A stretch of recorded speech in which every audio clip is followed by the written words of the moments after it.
فاعبد الله مخلصا له الدين ألا لله الدين الخالص.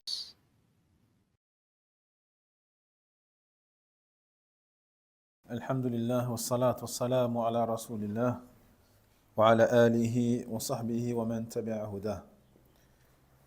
أما بعد أخوتي في الله، فما زال حديثنا موصولا في شرح الأربعين النووية المعتمد على شرح فضيلة الشيخ عبد السلام الشويعر حفظه الله تعالى. ومازلنا في الحديث الرابع عن ابن مسعود رضي الله عنه.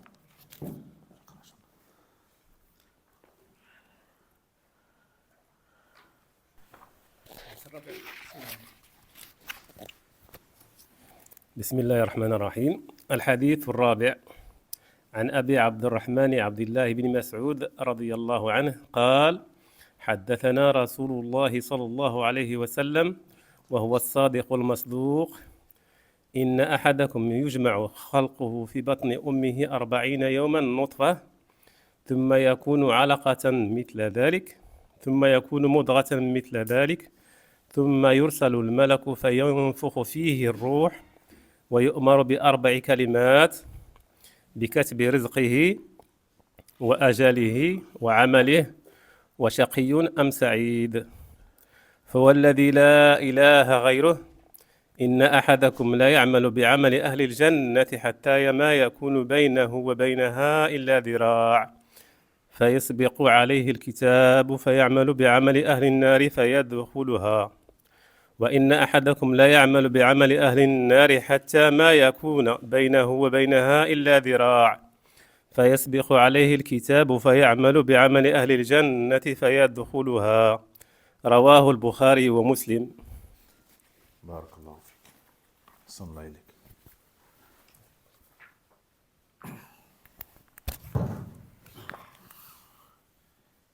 إذن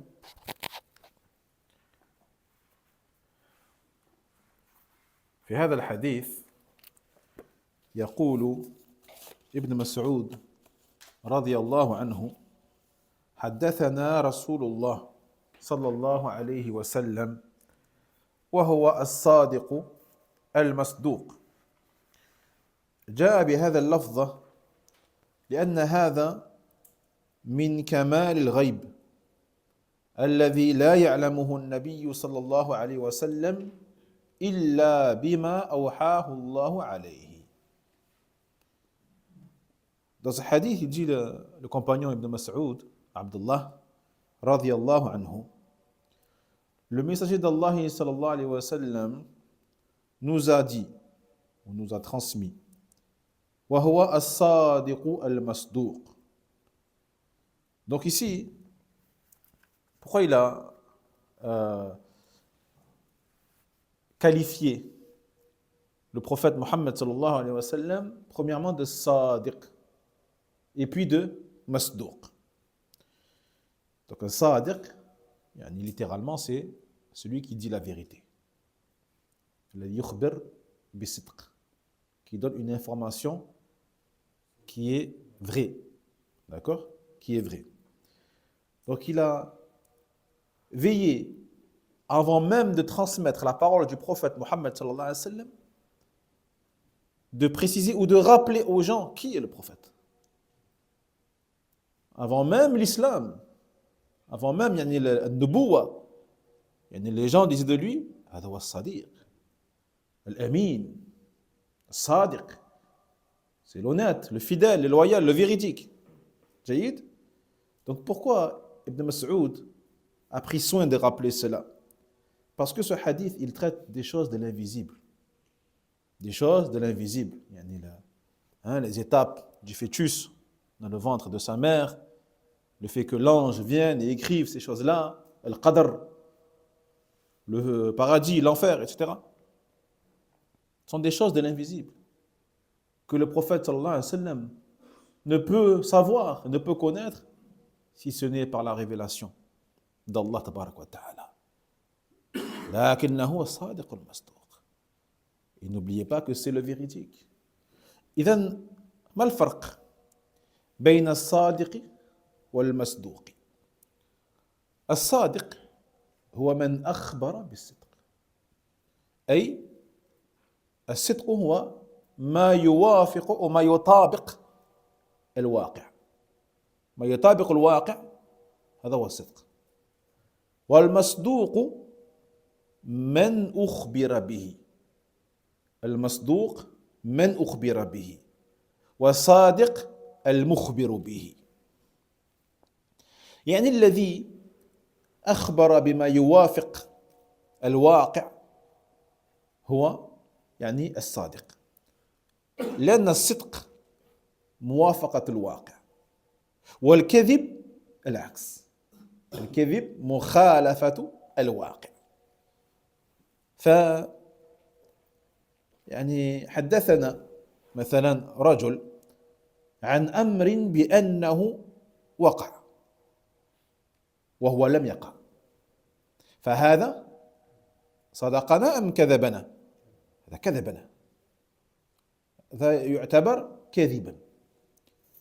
رجل أخبرنا بأمر واقع فكان كما أخبر، فنقول هذا صدقنا، هذا صادق.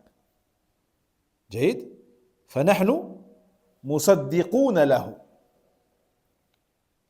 وهو صادق. فصار الفرق بين الصادق والمصدوق: الصادق من أخبر بالصدق، والمصدوق من أخبر به.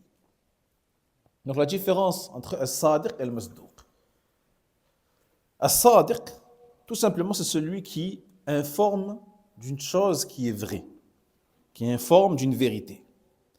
Et la vérité, c'est quoi la vérité? Le haqq ou le sidq, qu'est-ce que c'est? Tout simplement, c'est une information qui est conforme à la réalité. Une information conforme à la réalité. Alors que al-masdouq, c'est celui à qui on a donné une information véridique. D'accord? Donc, al-sadiq, celui qui donne l'information, et al-masdouq, celui à qui on a donné une vraie information. Jahid. Donc, celui qui va donner une information conforme à la réalité, c'est un fait, c'est un sadiq. Car son information est conforme, encore une fois, à la réalité. Alors que al-kadhib, le mensonge, c'est le contraire. Le mensonge est une information contraire et non conforme à la réalité.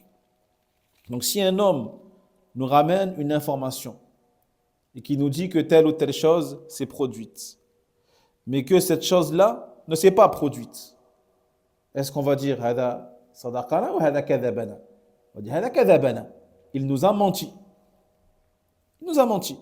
Car son information n'est pas conforme à la réalité. Un autre nous informe d'une chose qui est conforme à la réalité. Nous disons de lui hada sadaqana. Il nous a dit la vérité.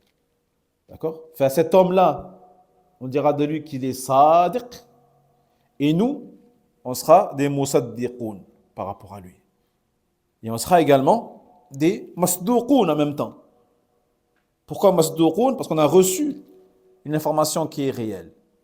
Et lui, il est sadiq parce qu'il a transmis une information réelle. Donc le prophète, sallallahu alayhi wa sallam, il n'y a pas de doute qu'il est sadiq, il est véridique. Car comme on a dit, il était déjà même qualifié de véridique avant même de devenir un prophète. Et en même temps, il est masdouq, car il n'y a pas de doute qu'il a reçu la vérité de la part d'Allah, qui est al-wahi, la révélation, al-Qur'an wa sunnah. واضح؟ الحمد لله. إذن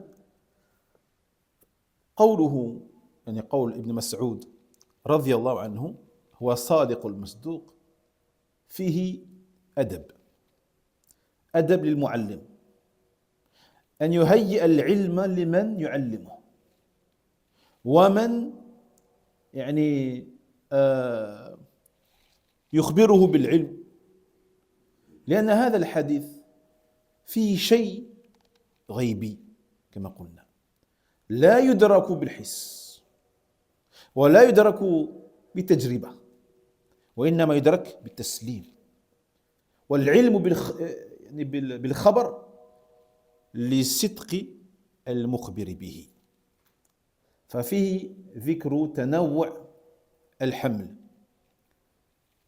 ومعلوم أن الصحابة رضي الله عنهم في ذلك الوقت لم يكونوا يعلمون هذه الأشياء، لم يكونوا يعلمون الأطوار في بطن أم.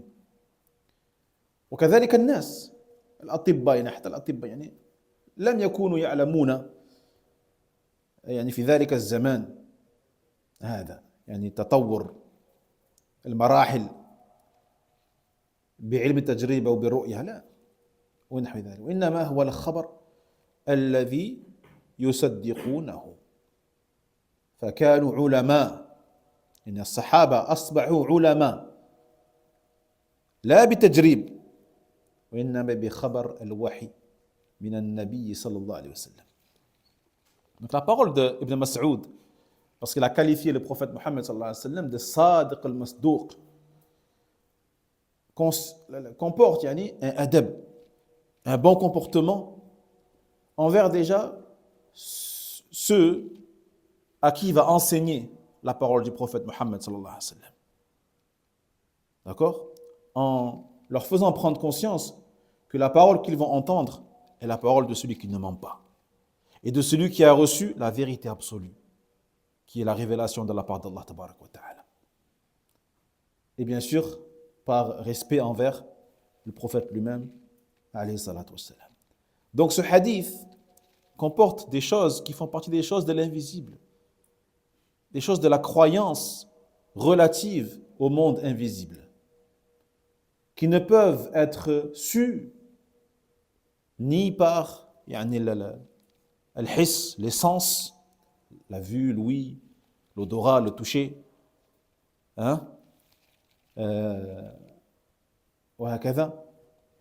et ni par l'expérimentation, surtout à leur époque.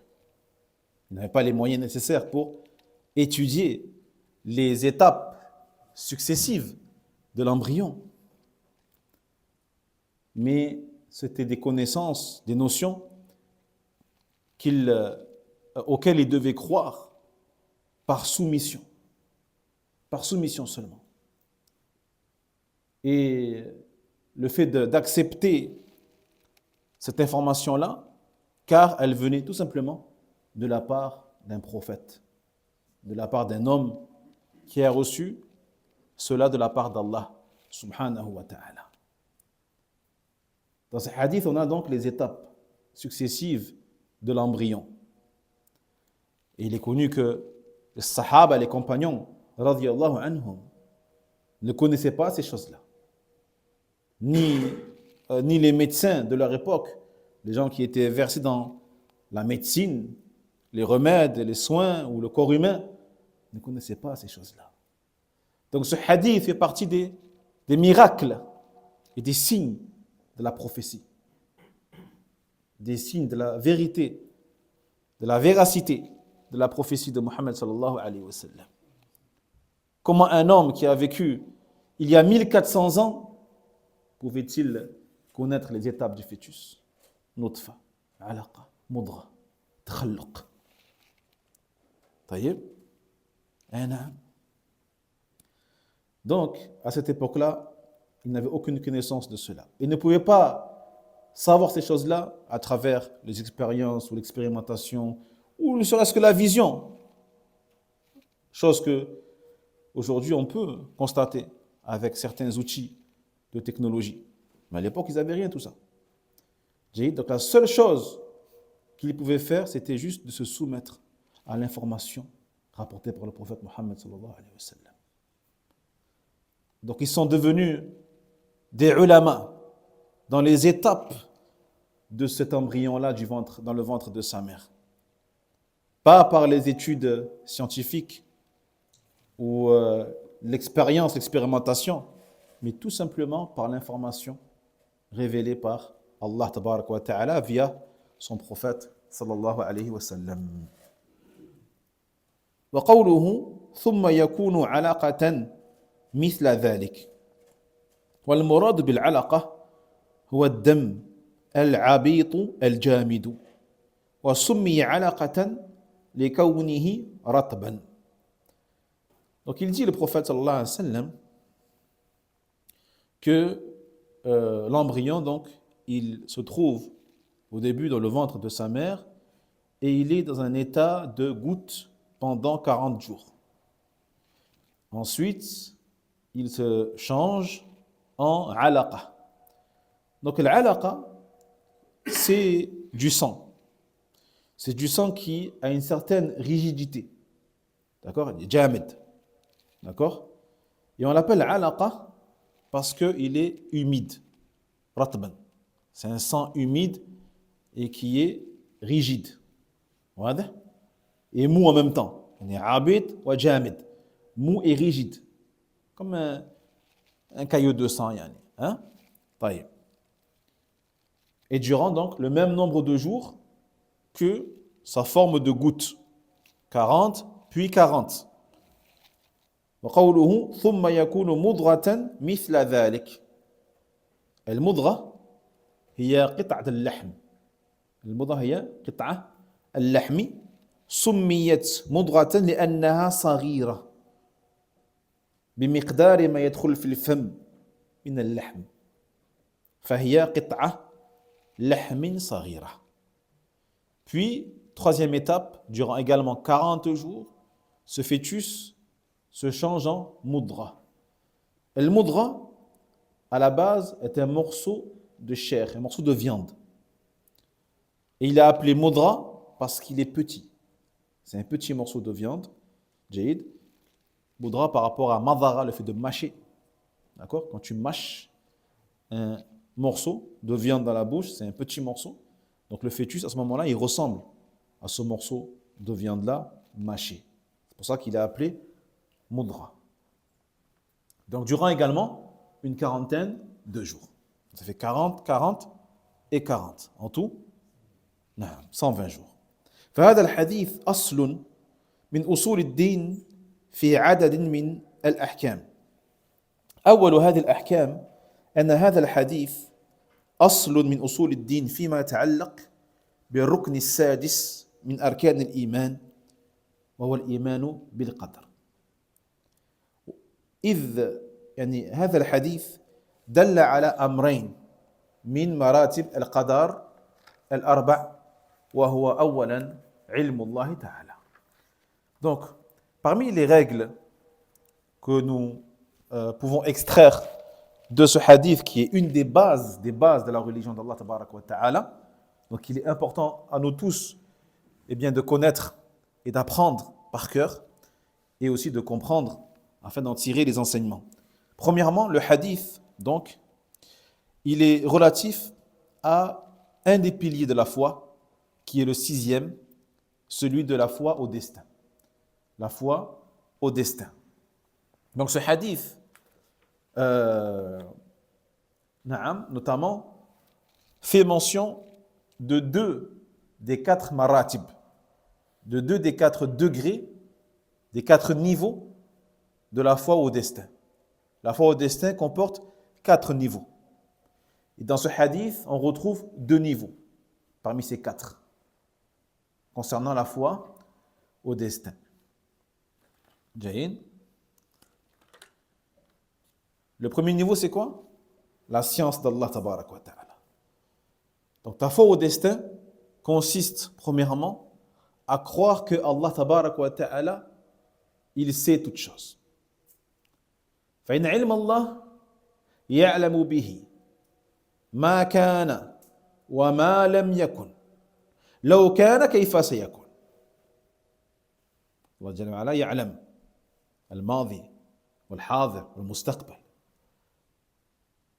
حتى ما لم يكن يعلم كيف كان إن كان. فالله جل وعلا يعلم كل شيء ما كان وما سيكون وما لم يكن لو كان كيف يكون. هذا الذي دل عليه هذا الحديث. Donc la science d'Allah concernant le destin, nous devons croire que Allah tabarak wa ta'ala, il sait toutes choses. il sait ce qu'il s'est passé yani, dans le passé, ce qui se passe bien sûr en ce moment et ce qu'il va se passer dans le futur. Allah, il sait ça. Et Allah, il sait même les choses qui ne se sont pas produites, comment elles se seraient produites si elles s'étaient produites. جيد كما قال جل وعلا ولو ترى إذ وقفوا على النار فقالوا يا ليتنا نرد ولا نكذب بآية ربنا ونكون من المؤمنين بل بدا لهم ما كانوا يخفون من قبل ولو ردوا لعادوا لما نهوا عنه وإنهم لكاذبون. Regardez la preuve qu'Allah tabaraka wa ta'ala, il sait, bien sûr, Wallah bi kulli shay'in alim, la preuve générale c'est la parole, Wallah bi kulli shay'in alim. Allah sait toutes choses. Mais si tu veux une preuve encore plus précise, tu reviens au verset d'Allah tabaraka wa ta'ala lorsqu'il dit dans le sens, et lorsqu'ils seront présentés devant le feu de l'enfer, ils diront, malheur à nous, hélas, si nous pouvions être retournés sur terre. Si on pouvait, les gens qui seront devant le feu de l'enfer, bien sûr, ils vont regretter. Ils vont regretter. Et ils vont dire, ah, si on pouvait revenir sur terre, soi-disant pour obéir à Allah, croire à Allah, faire le bien, et ne pas associer Allah Jalla wa Ala, et ne pas traiter de mensonges les versets de notre Seigneur, et faire partie des croyants. Regardez qu'est-ce qu'il dit Allah Jalla wa Ala. Bal bada lahum ma kanu yukhfuna min qabl. Mais ce qu'ils cachaient auparavant sera apparent aujourd'hui. Et si on les retournait sur terre, la adou, ils referaient la même chose. La adou lima nuhu anhu. Ils referaient les choses qu'on leur a interdites de faire, ils recommenceraient. Allah, il le sait. Regardez Allah Akbar. Allah, il sait que ces gens-là, c'est des menteurs. C'est des menteurs. C'est des menteurs. Allah, il sait que s'il les remettait sur terre, une nouvelle fois, ils retourneraient à leur désobéissance, à leur shirk et à leur bid'ah. Allah, il le sait. Donc ça, c'est la preuve que Allah, il sait que même les choses qui n'ont pas existé, comment elles seraient si elles existaient. في هذا الحديث ذكر أمرين من مراتب القدر الأربعة. الأولى علم الله تبارك وتعالى وكذلك كتابته سبحانه وتعالى. Donc on a dit que dans ce hadith, le hadith d'Ibn Mas'ud radiyallahu anhu warda, nous avons la mention de deux des 4 degrés, des 4 niveaux de la foi au destin. Le premier, qui est la science d'Allah. Croire qu'Allah tabaraka wa ta'ala sait toutes choses. C'est toutes choses, le passé, le présent, le futur. Et même les choses qui n'ont pas existé, comment elles seraient si elles avaient existé. Et cela, on le retrouve notamment dans la parole du prophète Mohammed sallallahu alayhi wa sallam qui dit que certains parmi vous feront les actes des gens du paradis, puis il ne restera qu'entre eux et la mort qu'une coudée, ils se mettront à faire les actes des gens de l'enfer et ils mourront sur ça. Et ils entreront en enfer. Alors que certains parmi vous feront les actes des gens de l'enfer jusqu'à ce qu'il reste entre eux et la mort une coudée et ils se mettront à faire les actes des gens du paradis et ils mourront sur ça. Et ils rentreront au paradis. Donc on voit dans cette parole-là qu'Allah tabaraka wa ta'ala sait toutes choses. Il sait le passé des gens, le présent des gens et le futur des gens. Deuxième niveau, concernant la foi au destin, le fait de croire en l'écriture d'Allah. Le fait de croire qu'Allah tabaraka wa ta'ala a écrit toutes choses ou a fait écrire toutes choses. Comme dans ce hadith, lorsqu'il dit le prophète sallallahu alayhi wa sallam, فَيُرْسَلُ إِلَيْهِ الْمَلَكِ. L'ange lui sera envoyé et on lui ordonnera d'écrire 4 choses. رزقه وأجله وعمله والشقي أم سعيد. يعني ce qu'il aura comme subsistance, son rizq. C'est pour cela que le croyant ne doit pas consacrer sa vie à courir après la dunya. Non, il doit juste faire les causes qu'il peut faire. Alhamdulillah. Travailler. Aller chercher son risque, bien sûr, comme le fait l'oiseau qui part, qui quitte son nid le matin, hein, le ventre vide, qui revient le soir, le ventre plein. Bitanan. C'est pour cela qu'il a dit le prophète sallallahu alayhi wa sallam, لو كنتم تتوكلون على الله حق توكله. Si vous seulement vous placiez votre confiance véritablement, vous seriez comme cet oiseau qui quitte son nid le matin, le ventre vide, et qui rentre le soir, le ventre plein. Donc, qu'est-ce qu'il a fait, l'oiseau? Il a fait des causes, bien sûr. Il n'est pas resté à dormir dans son nid, mais il s'est envolé. Il est parti chercher, il est revenu, il a mangé, alhamdulillah. Taïeb, parce qu'il sait que son risque, il est écrit déjà. Ton risque, il a déjà été écrit alors que tu étais qu'un embryon, un fœtus, dans le ventre de ta mère. Le jour où tu auras consommé tout ton risque, c'est que tu es mort. C'est que tu es mort. Taïeb. Deuxième chose, le terme justement de ta vie, ajaluk, quand est-ce que tu vas mourir, combien de temps tu vas vivre, amaluk, qu'est-ce que tu vas faire, et est-ce que tu feras partie donc de ceux qui sont morts sur le bien ou ceux qui sont morts au contraire sur le mal. Donc on voit ici que parmi les degrés de la foi au destin, croire qu'Allah tabarak wa ta'ala donc a écrit ces choses-là. Comme cela est écrit également dans Al-Lawh al-Mahfouz, dans la tablette préservée. فكما أن هذا الحديث دل على مسألة الكتابة. الكتابة أنواع. هناك كتابة كونية. كتب الله ما هو كائن قبل خلق السماوات والأرض ب50,000 سنة. Et l'écriture d'Allah tabarak wa ta'ala concernant le destin est de plusieurs types. Le premier, une écriture, il dit le cheikh, kaouniya, créationnelle, relatif à la création.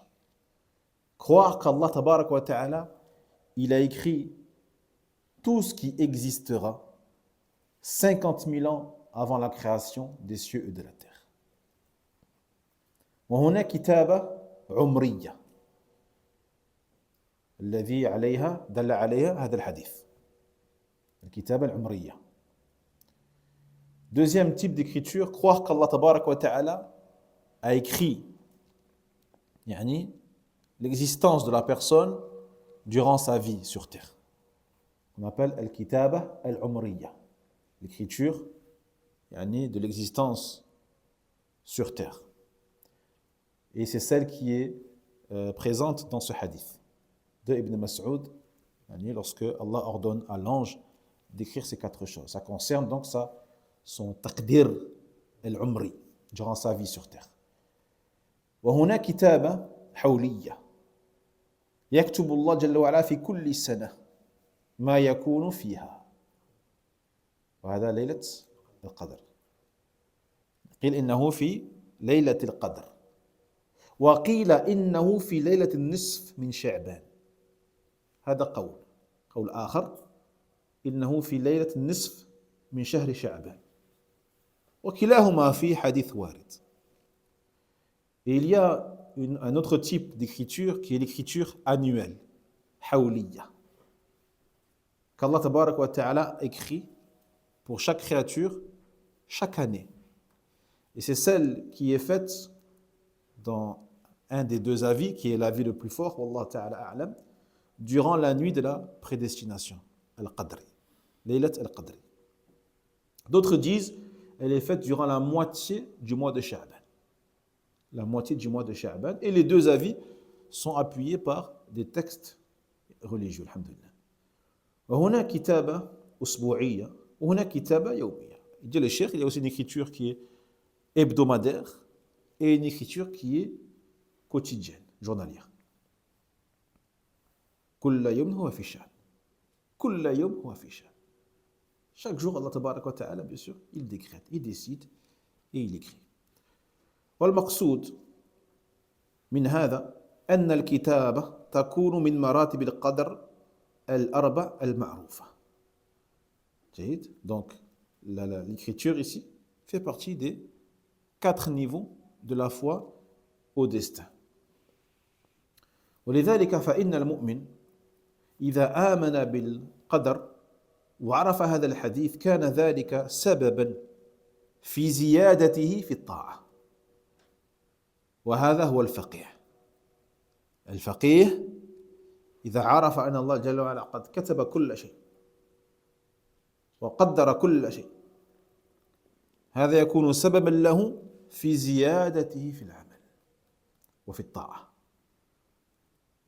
اسمع لكلام الإمام أحمد رحمه الله تعالى حينما قال هذا الحديث، يعني حديث ابن مسعود، قال هذا الحديث ينبغي أن يكون أشد شيء في الحث على الزيادة في العمل. لماذا؟ لأنك لا تعلم هل أنت من أهل السعادة أم أنت من أهل الشقاوة. فكن يا عبد الله مستمرا على عملك إلى حين الوفاة. وهذا الذي ألف به بعض أهل العلم كأبي الفرج ابن الجوزي مسألة الثبات عند الممات.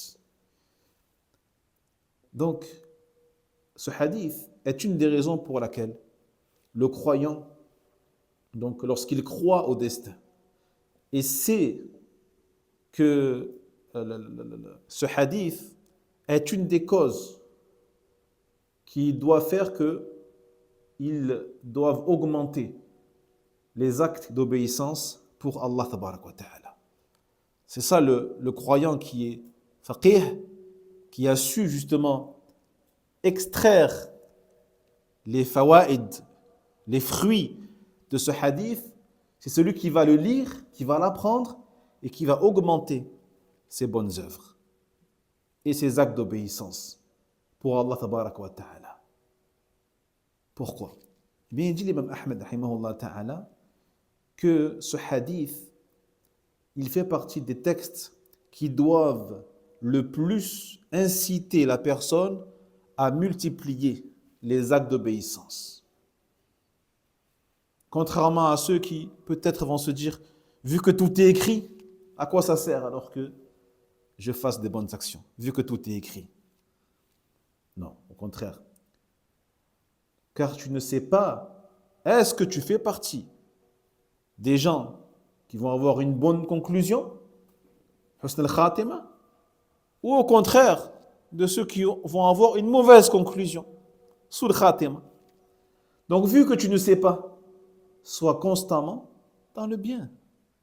Fais tout, mets tout en œuvre pour être tout le temps, tous les jours,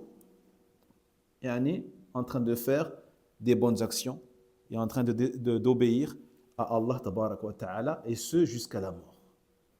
Et ce jusqu'à la mort. D'accord? Parce que tu ignores, est-ce que tu fais partie min ashab al-yamin, des gens qui vont recevoir leur livre de la main droite, ou ashab al-shimal, des gens qui recevront leur livre de la main gauche, aw wara'a dhuhurihim, ou de derrière leur dos. Tu ne sais pas cela, tu l'ignores, comme tu ignores le moment où tu vas quitter ce monde. Si on le savait, alhamdoulilah, si on le savait tout ça, il n'y aurait plus de tests, il n'y aurait plus rien. Mais le test, justement, il réside dans le fait que tu ne saches pas ces choses-là. Que tu ne saches pas de quel groupe tu feras partie. Est-ce que tu feras partie de Qabdat Ahl Jannah ou Qabdat Ahl Na? Est-ce que lorsque Adam alayhi salam a été créé, est-ce que toi tu faisais partie des gens qu'Allah tabaraka wa ta'ala il a dit Haoula ashab al-Jannah ou Haoula ashab al-Na? Ça tu ne sais pas. Et comme tu ne sais pas quand est-ce que tu vas mourir, ben c'est quoi la solution? Est-ce que c'est de ne rien faire et de se laisser aller là où le vent il t'amène et de suivre tes passions et de te dire dans tous les cas tout est écrit mektoub? Là, ça fait. Lui c'est un faible d'esprit. Il a été trompé par le shaitan et par son nafs. Alors que le faqih, celui qui a compris et celui qui a réfléchi un minimum et qui a médité sur notamment ce hadith, il sait que cela doit l'inciter encore plus à faire les bonnes actions constamment, régulièrement, et à jamais se lasser de cela. Jamais se lasser, et jamais se fatiguer, et jamais abandonner, pour espérer justement faire partie de ceux qui auront une bonne conclusion. Husn al-Khatima. C'est la seule chose qu'il doit faire. C'est la seule solution qu'il a. Tu veux faire partie des gens du bien? Et fais le bien. Et ne lâche pas. Jusqu'à la mort. Ça, c'est un sujet, bien sûr, qui a été traité énormément par les gens de science, alhamdoulilah, dans leurs ouvrages, tels que l'imam Ibn al-Faraj, Abu al-Faraj Ibn al-Jawzi, rahmatullah alayhi, concernant le fait de rester ferme jusqu'à la mort. Jusqu'à la mort. نعم. وكذلك من مراتب القدر هذا من باب إكمال الفوائد إن شاء الله تعالى خلق الله تبارك وتعالى أن تؤمن بأن الله جل وعلا خالق كل شيء خالق كل شيء ومن ذلك أفعال العباد كما دلت على ذلك النصوص. Et pour compléter un peu la faïda, le fruit par rapport aux 4 niveaux de la foi au destin, donc le cheikh il en a cité 2 parce que ce sont les 2 que l'on retrouve dans ce hadith d'Ibn Mas'ud, mais le niveau 3 et 4 c'est le fait de croire que Allah tabarak wa ta'ala est le créateur de toutes choses. Donc toi qui crois au maktoub, qui crois au destin, tu dois croire qu'Allah il a créé toutes choses, tout ce qui existe. Tout ce qui existe, Allah Jalla wa Ala l'a créé. C'est une création d'Allah tabarak wa ta'ala. Même si c'est une chose qu'Allah n'aime pas. Même si c'est une chose qu'Allah n'aime pas. Tel que Iblis, Pharaon, c'est Allah qui les a créés. Et Allah Jalla wa Ala, il a créé les créatures et il a créé les actes des créatures. Ce que tu fais est une création d'Allah tabarak wa ta'ala. Même si tu as commis un péché. Une chose qu'Allah déteste. Mais du moment où elle a existé, c'est qu'Allah l'a créé. Rien ne peut exister sans la création d'Allah tabarak wa ta'ala. ورابعا يعني مشيئة الله مشيئة الله أن تؤمن بأن ما شاء الله كان وما لم يشاء لم يكن وأن ليس في السماوات والأرض في حركة ولا سكون إلا بمشيئته جل وعلا ولا يكون في ملكه إلا ما يريد. Et 4e niveau de la foi au destin, tu dois croire qu'Allah tabarak wa ta'ala, tout ce qui existe, Allah il a voulu que cela existe. Tout ce qu'Allah il a voulu a existé. Et tout ce qu'il n'a pas voulu ne peut pas exister, n'a pas existé. Il n'y a rien dans les cieux et sur terre comme activité ou comme inactivité, comme mouvement ou comme non-mouvement, absence de mouvement, si ce n'est par la volonté d'Allah tabaraka wa ta'ala, par la volonté d'Allah jalla wa ala. Rien dans ce royaume ne peut exister sans sa volonté. La foi comme la mécréance, l'obéissance comme la désobéissance, le bien comme le mal. À partir du moment où la chose elle existe, c'est qu'Allah il a voulu qu'elle existe. Car rien ne peut exister sans sa volonté d'Allah. Impossible. Tu ne peux pas dire que la chose elle a existé, contrairement à ce qu'Allah il a voulu, d'une volonté kawniyya, universelle, créationnelle. Non, elle a existé, c'est qu'Allah il a voulu. Et s'il avait voulu, elle n'aurait pas existé, wallah. Voilà, donc ceci sont les 4 niveaux de la foi au destin auxquels on est obligé de croire pour valider notre foi au destin. Et on ne va pas au-delà de ça. Car le destin est le secret d'Allah tabaraka wa ta'ala. Hormis ces 4 niveaux-là, tu t'arrêtes et ne va pas chercher plus loin. D'accord? Parce que si tu vas chercher plus loin, c'est là que tu vas commencer à t'égarer. Et beaucoup de groupes sont égarés lorsqu'ils ont voulu aller au-delà de ces 4 choses-là. Et ils sont devenus des gens qui renient le qadr. Ils sont arrivés, ils ont tellement voulu philosopher et chercher, creuser là où il ne fallait pas creuser, jusqu'à ce qu'ils aient renié le qadr. Jusqu'à ce qu'ils aient dit qu'Allah tabarak wa ta'ala ne sait pas les choses qabla wuqu'iha, avant qu'elles n'existent. هؤلاء موجود. القدرية وهم سموم قدرية لقدرية. Et à l'inverse, on a Al-Jabriya. Al-Jabriya, ils disent que l'homme n'a pas de volonté. Eux, ils ont exagéré dans l'autre extrême. Et ils disent que l'homme n'a pas de volonté propre, n'a pas de libre arbitre. Et que lorsqu'il fait un bien, c'est Allah tabarak wa ta'ala qui l'a contraint à faire le bien. Et lorsqu'il fait un mal, c'est Allah qui l'a contraint à faire le mal. Donc pourquoi Allah il met les gens au paradis? Pourquoi il met les gens en enfer alors? Si l'homme il fait rien, il n'a pas de volonté, pourquoi les récompenser et les punir? Alors que la base de la création, c'est l'imtihan. الامتحان. طيب الذي خلق الموت والحياة ليبلوكم أيكم أحسن عملا. Celui qui a créé la mort et la vie afin de vous éprouver et de savoir qui sera parmi vous les meilleurs en œuvre. Subhanallah. C'est le but de la création. Non, Ahl Sunnah wal Jama'a, qu'Allah nous mette parmi eux, sont au juste milieu dans la foi au destin, consistant à croire que Allah tabarak wa ta'ala sait toutes choses, a écrit toutes choses, a créé toutes choses, et a voulu toutes choses, et on ne va pas plus loin. Et ton cœur il a apaisé, Wallah. Ton cœur il a apaisé. Walillah ilhamd. المسألة الثانية المتعلقة بهذا الحديث أن هذا الحديث بين أن مراحل تكوين الآدمي نطفة ثم يكون بعد ذلك علقة ثم يكون بعد ذلك مضغة فأما نطفة فإنها لا حكم لها في الجملة. طيب. Donc le cheikh il va rentrer un peu dans le domaine des règles de fiqh, des règles de jurisprudence relatives à ce hadith.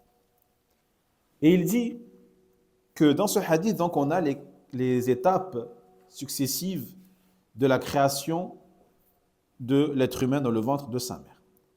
La première étape, an-nutfa, la goutte. Ensuite, al-alaqa, le sang. Et ensuite, al-mudra, le morceau de chair. Il dit, an-nutfa, la goutte, eh bien, il n'y a aucun jugement concernant le fiqh, la jurisprudence, qui lui sont attachés. Il n'y a aucun jugement concernant cette étape-là. أما إذا كان علقة يعني أتم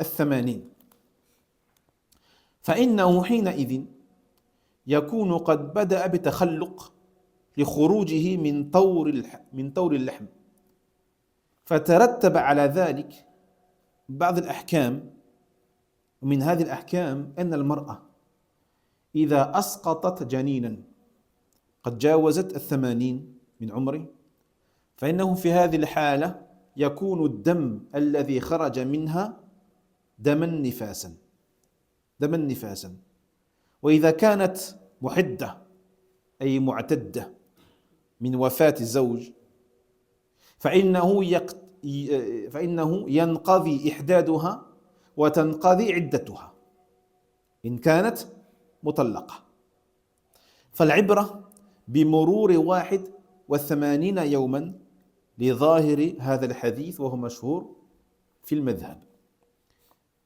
Quant à l'étape de al-alaqa, il dit lorsque l'embryon a complété 80 jours.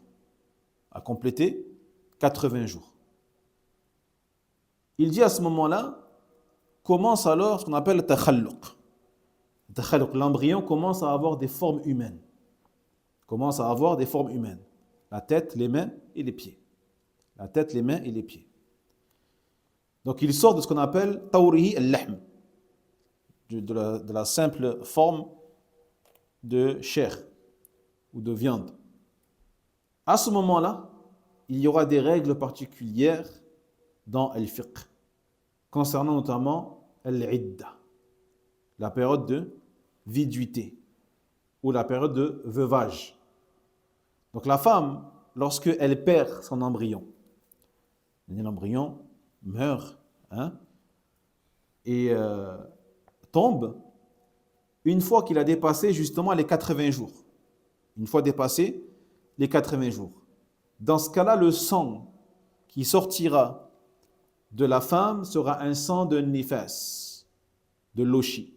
Le sang qui sort après l'accouchement. Après l'accouchement. Jaïd. Donc si la femme, à ce moment-là, elle était muhidda, c'est-à-dire elle devait respecter un délai après le décès de son mari. Après le décès de son mari, qui est de combien? 4 ashhur wa 10. 4 mois et 10 jours. Ou mu'tadda, la femme divorcée. La femme divorcée. Et à la base, leur période de viduité à ces femmes-là, c'est quoi? Wad'ul haml. Wa ulatul ahmali ajaluhunna yad'al hamlahun. Donc la fin de leur période à elles, c'est l'accouchement.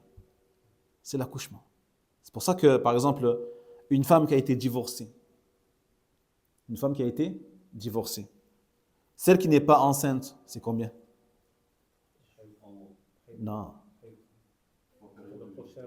3 quru. 3 menstrues. 3 menstrues. C'est celle qui n'est pas enceinte.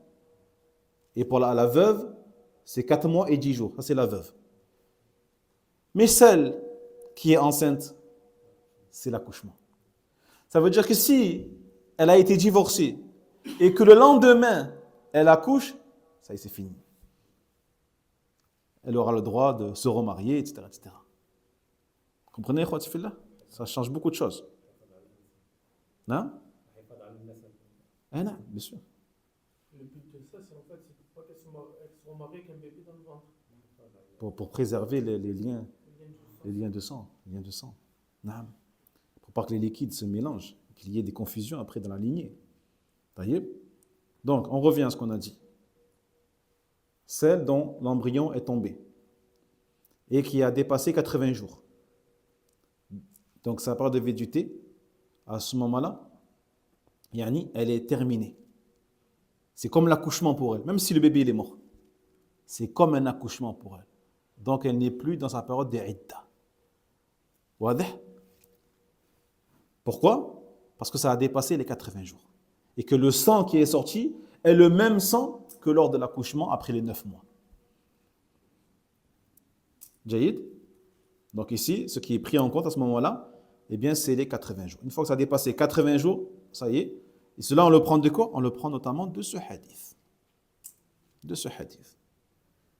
والرواية الثانية أن العبرة بتخلق لأنه قد جاء في بعض ألفاظ هذا الحديث عند البيهقي أن النبي صلى الله عليه وسلم قال ثم يكون علقة في مثل ذلك وفي ظرفية وقد يتخلق الجنين قبل تمام 80. هذا قول آخر. قد يتخلق الجنين قبل 80 بعد نحو من مثلا من 45 يوما 45 يوما قد يتخلق هذا الجنين. وعلى ذلك فإذا رأت المرأة التخلق أو رأت القوابل التخلق في الجنين ولو لم يبلغ 80 لكنه جاوز 40 فإنه يأخذ الحكمين السابقين. Deuxième avis qui existe aussi, il faut le savoir. Certains savants ils disent que on doit prendre en compte non pas les 80 jours, mais at-takhalluq, le moment où le fœtus a des formes, commence à avoir des formes humaines, tête, pieds et mains. Et cela est tiré d'une des versions du hadith. Car dans la version mentionnée par l'imam An-Nawawi rahimahullah ta'ala, il dit le prophète sallallahu alayhi wa sallam ثم يكون مثلا علقة مثل ذلك أي 40 يوما ثم يكون مضغة مثل ذلك أي 40 يوما أي بعد الأربعين بعد الأربعين. Dans cette version, il dit le prophète sallallahu alayhi wa sallam, donc après avoir été une goutte, il devient en autant de jours, alaqa. Et puis en autant de jours, il devient mudra. Dans une version, il dit fi mithli dhalik, c'est-à-dire durant ces 40 jours, mais pas à la fin, durant ces 40 jours, il se peut qu'il devienne un alaqa. Il se peut qu'il devienne un mudra durant ces 40 jours. Donc ça peut être après 42 jours, ou 44, ou 50. Allahu a'lam. Jaïd. C'est pour ça qu'ils disent que ce qui doit être pris en compte, c'est lorsque le fœtus commence à avoir des formes humaines. Ça peut être après 45 jours. Donc lorsque la femme, lorsque le fœtus y tombe, okay, elle regarde, si elle voit des formes humaines, elle considère que c'est la fin de sa idda. C'est la fin. Ou elle ou les sages-femmes. Il se peut que la femme n'arrive pas à déceler les formes, et les sages-femmes qui ont l'habitude, même s'il n'y a pas vraiment une tête, là, elles savent que c'est un embryon. Ce n'est pas n'importe quel sang, c'est un embryon qui est tombé. Jahid. Donc on se réfère soit à la vision de la mère, ou soit à l'expérience des médecins dignes de confiance, ou des sages-femmes. Donc même si le fœtus n'a pas atteint les 80 jours, et bien dans ce cas-là, on appliquera les deux jugements qu'on a vus tout à l'heure, par rapport à la veuve ou par rapport à la divorcée. Mais si l'embryon est tombé et qu'il n'y a aucune forme humaine et que les sages-femmes disent que non, ça c'est pas un embryon, dans ce cas-là, elle doit attendre la période légale des femmes qui ne sont pas enceintes et qui n'ont pas accouché. 4 mois et 10 jours pour la veuve et 3 menstrues pour la divorcée. الحكم الثاني فيما يتعلق بإتمامه 120 يوما. فيما يتعلق بإتمامه 120 يوما.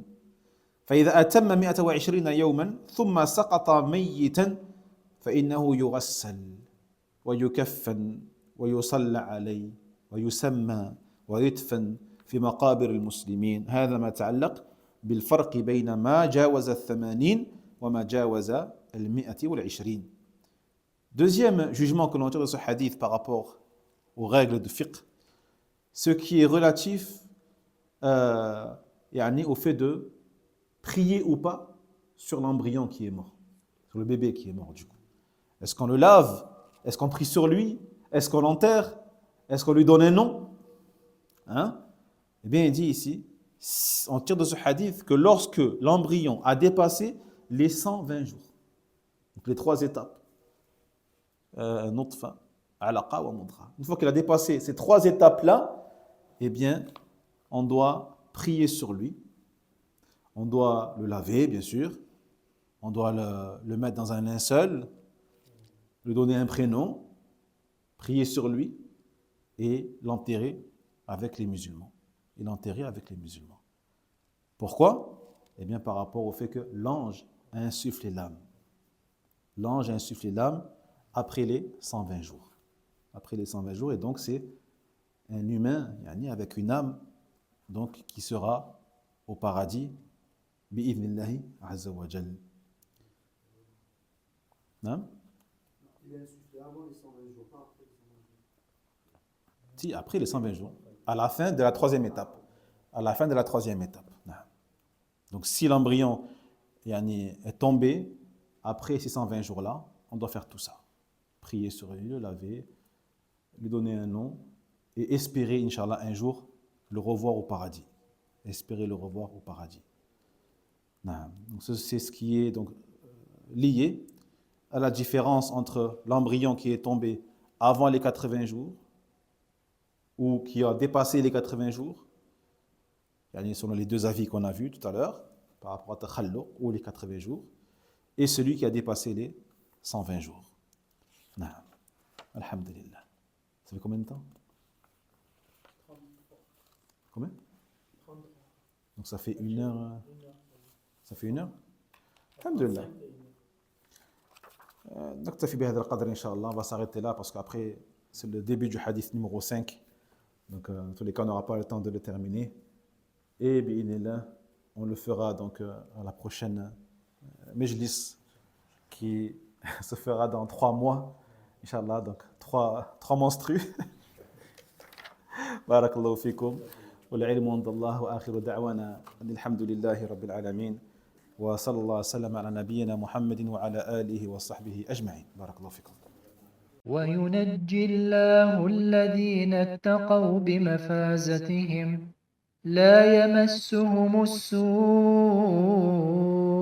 ولا هم يحزنون